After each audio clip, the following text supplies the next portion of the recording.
Hemos dicho que íbamos a hacer dos implementaciones del tipo abstracto de datos de los conjuntos. Vamos a ver ahora la primera de ellas.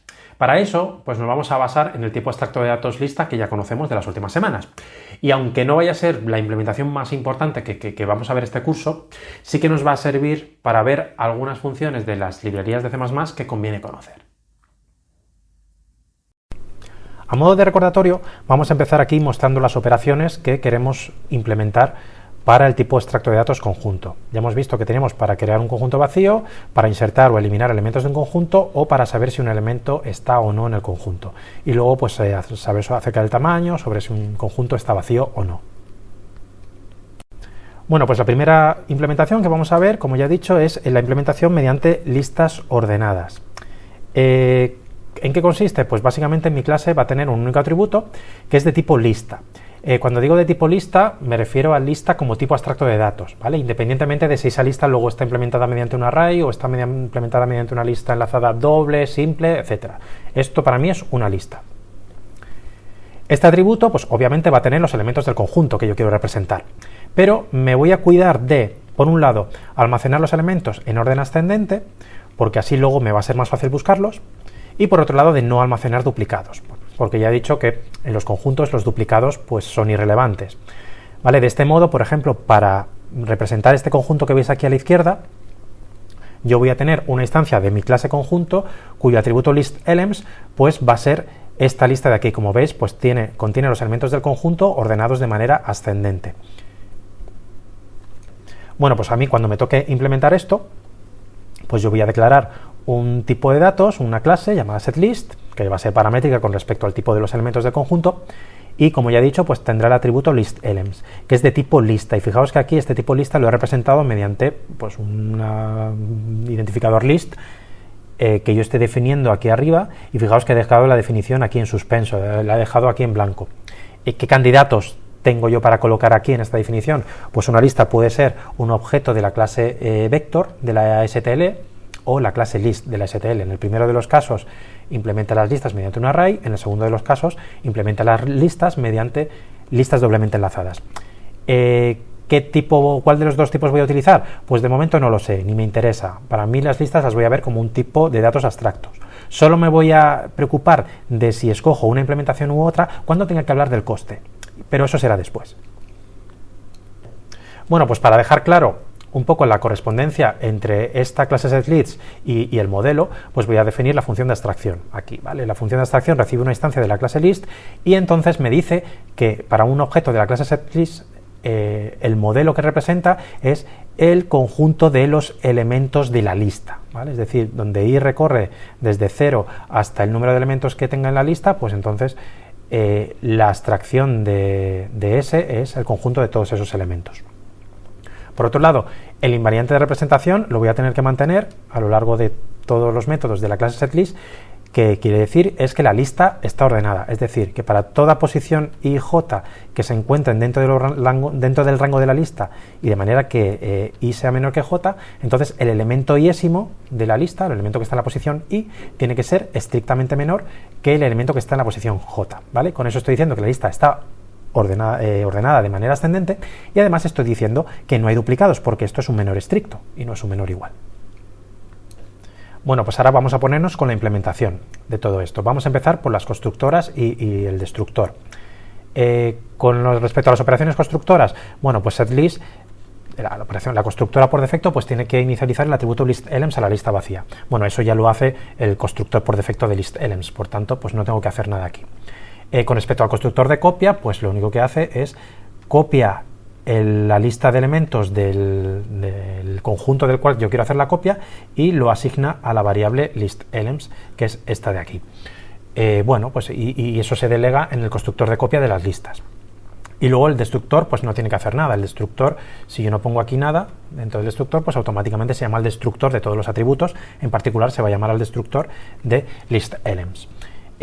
Podía incluso eliminar tanto los constructores como el destructor, porque básicamente si no los pongo, C++ me genera unos constructores por defecto que hacen exactamente igual que los que yo había puesto aquí. Pero bueno, si los queréis dejar o si los queréis poner explícitamente, pues tampoco pasa nada. Ahora pasamos a las operaciones observadoras. Con respecto al tamaño, pues básicamente miro el tamaño de la lista. La lista, como no tiene duplicados, pues el tamaño que me devuelva la lista pues va a ser exactamente igual al tamaño del conjunto. Por otro lado, para saber si un conjunto está vacío, pues no tengo más que mirar la lista también. Entonces la lista también tiene un método que me dice si la lista está vacía o no. Y con respecto a la operación contains, que recuerdo que dado un elemento me dice si ese elemento está en el conjunto o no, vamos a verla a continuación. Para saber si un elemento está en el conjunto o no, pues claro, tenemos que buscar ese elemento en la lista. Y claro, como la lista está ordenada, pues bueno, pues esto huele a búsqueda binaria, para que sea más eficiente. Podríamos implementar nosotros la búsqueda binaria, pero no vamos a reinventar la rueda. ¿Por qué? Porque ya está implementada en las librerías de C++, está implementada en la STL, está definida en este fichero de cabecera de aquí, en algorithm. ¿Vale? La función binary search recibe dos iteradores que contienen el inicio y el fin de la secuencia donde yo quiero buscar el elemento que yo pase como tercer parámetro, y me devuelve true si el elemento está o false si el elemento no está. Entonces, pues bueno, mi implementación del método contains de la clase setList, pues básicamente tengo que llamar a binary search pasándole iteradores al principio y al fin de la lista y el elemento que yo tengo que buscar, y ella solita me va a devolver true o false si el elemento está o no está. Vale, pasamos ahora a las operaciones mutadoras, es decir, la operación para insertar un elemento y la operación para borrar un elemento. Con respecto a la operación para insertar un elemento, pues claro, necesitamos insertar el elemento en la lista. Pero claro, la lista está ordenada, entonces pues tengo que ocuparme de que una vez insertado el elemento, la lista siga permaneciendo ordenada. Entonces, pues bueno, de nuevo, esto huele a búsqueda binaria, ¿vale? Podemos utilizar la búsqueda binaria para saber dónde tengo que insertar el elemento. ¿Cuál es el problema? Hemos visto la función binary search en la STL, pero binary search me devuelve true o false. Solamente me dice si el elemento está o no está. Pero en el caso en el que no esté, no me dice en qué posición debería estar. No me dice nada, solo lo único que me dice es no está. Entonces, tengo que utilizar otra función distinta que también está en la STL, en el mismo fichero de cabecera, en algorithm. La función se llama lowerBound, ¿vale? De nuevo recibe dos iteradores señalando el inicio y el fin de donde yo quiero buscar y el elemento que yo paso como tercer parámetro. ¿Qué me va a devolver lowerBound? Me devuelve un iterador al primer elemento contenido entre este par de iteradores de aquí, que no es estrictamente menor que elem. En otras palabras, el primer elemento que es mayor o igual que elem dentro de este intervalo, el intervalo begin-end. Si resulta que todos los elementos pues son menores que elem, es decir, ninguno cumple la condición de que sea mayor o igual que elem, pues esta función me va a devolver el iterador end. Y claro, para saber la posición, para devolverme este iterador de aquí, va a utilizar una búsqueda binaria. Entonces, los elementos que yo haya puesto en el intervalo begin y end tienen que estar ordenados ascendentemente. Bueno, os voy a enseñar aquí un ejemplo de cómo funciona lowerBound, ¿vale? Supongamos que tenemos esta lista de aquí, ¿vale? Representada mediante un vector. Ahora llamo a lowerBound pasándole como parámetros pues un iterador al inicio, el iterador del final, y le paso como parámetro el 9. Entonces me va a devolver un iterador itpost que va a apuntar exactamente aquí, ¿vale? Va a apuntar al 10. ¿Vale? De manera que si yo imprimo aquí el valor apuntado por el iterador, pues me va a sacar 10. Bueno, pues ahora vamos a implementar el método insert dentro de la clase setList. Lo primero, como ya he dicho, pues llamo a la función lowerBound, que dado el principio y el final de la lista, es decir, me va a buscar dentro de la lista el primer elemento que sea mayor o igual que el elemento que yo quiero insertar. Entonces, una vez que ya encuentre eso, me va a devolver un iterador a ese elemento. Entonces, pues voy a insertar el elemento que yo quiero insertar justo antes del elemento que me ha devuelto lowerBound, vamos, de la posición o del iterador que me ha devuelto lowerBound. Ojo, esto está mal. ¿Por qué? Porque no me impide insertar elementos duplicados y yo tengo que preservar el invariante. El invariante me dice que no hay elementos duplicados en la lista. Por tanto, antes de insertarlo, tengo que comprobarlo, ¿vale? Tengo que comprobar si el elemento apuntado por el iterador que me ha devuelto lowerBound es distinto de elem, ¿vale? Si es distinto, lo inserto. Y antes de poder comprobar el elemento apuntado por el iterador, pues tengo que comprobar si el iterador es distinto de en, ¿vale? Entonces, entraré en este if si o bien el iterador que me ha devuelto lowerBound es end, en ese caso todos los elementos de la lista son menores que el que yo quiero insertar y por tanto lo inserto, o bien el elemento apuntado por el iterador es distinto de elem, como estoy poniendo aquí.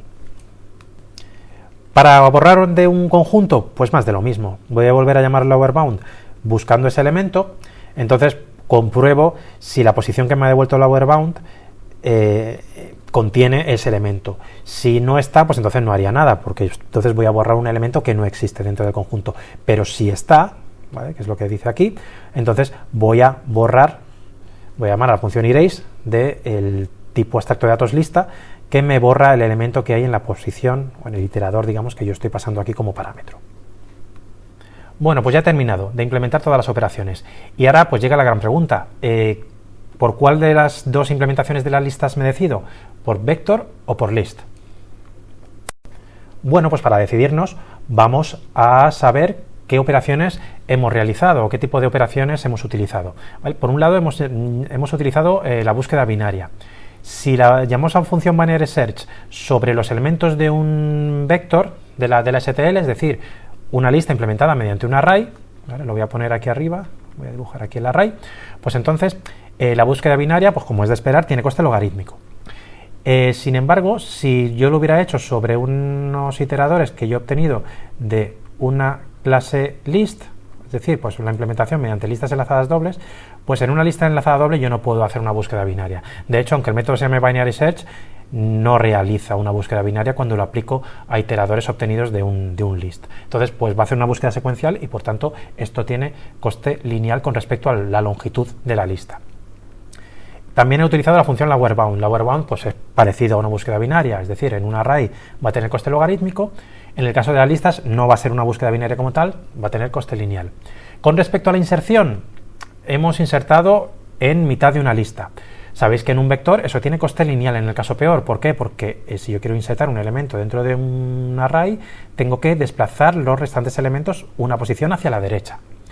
En cambio, en una lista no. Una vez que ya tengo una posición ya en la lista enlazada, pues no tengo más que mover punteros de un lado para otro, pero todo eso tiene coste constante. Y con el erase más de lo mismo. Vamos a ver cómo se traduce eso a las operaciones que hemos realizado. Vale, en el caso del constructor, pues solo es inicializar una lista, ya bien sea mediante un array o mediante una lista enlazada, es constante en ambos casos, igual para empty, igual para size. ¿Qué pasa con la operación de contains, que me dice si un elemento está o no en el conjunto? Claro, si la lista está implementada mediante un vector, como hemos utilizado la búsqueda binaria, la función binary search, pues eso tiene coste logarítmico. En el caso de las listas enlazadas, pues no se hacía búsqueda binaria, entonces eso tenía coste lineal. En el caso de la inserción, pues claro, primero se llamaba a la función lowerBound, que eso tenía coste logarítmico, y luego se llamaba la función insert, que en el caso de las implementaciones de listas mediante arrays tenía coste lineal. Mientras que en el caso de una lista enlazada, pues la búsqueda tiene coste lineal, pero luego la inserción tiene coste constante. Y lo mismo para erase. Bueno, pues teniendo en cuenta, por ejemplo, en este cuadrado de aquí, si yo hago primero algo que tiene coste logarítmico y luego hago algo que tiene coste lineal, pues lo que manda es el coste lineal, desde luego. Y aquí, si yo algo que tiene algo de coste lineal y luego hago algo que tiene coste constante, pues lo que manda es coste lineal, en ambos casos. Entonces, pues bueno, simplificando un poquito, esto es lo que tengo. Entonces, pues bueno, tenemos un ganador en este caso. Vale. Me interesa utilizar vector, porque en todos los casos, pues es desde el punto de vista de la complejidad asintótica es igual, y en el caso de contains es mejor. Por tanto, dentro de mi implementación de las listas, pues voy a poner aquí vector.